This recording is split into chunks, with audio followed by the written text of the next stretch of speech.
Well, hello, ladies, gentlemen, and everyone listening in to tonight's broadcast of VORW Radio International, the voice of the report of the week, going out to this Thursday, the 20th of November, 2025.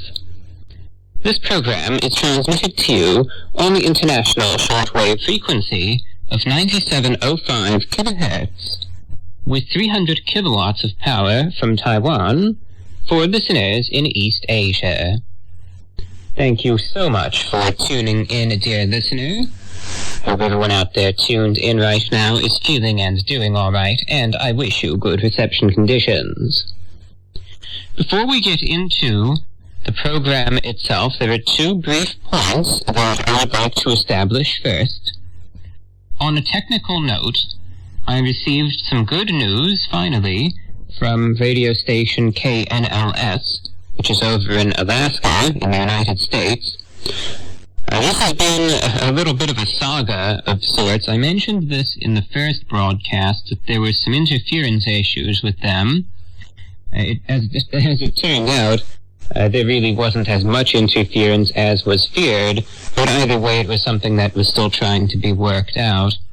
So this week, finally, I received formal confirmation from both KNLS as well as the FCC that they have made a frequency change. So the Russian service of KNLS is no longer on 9705 kilohertz. They have moved frequencies to 9860 kilohertz.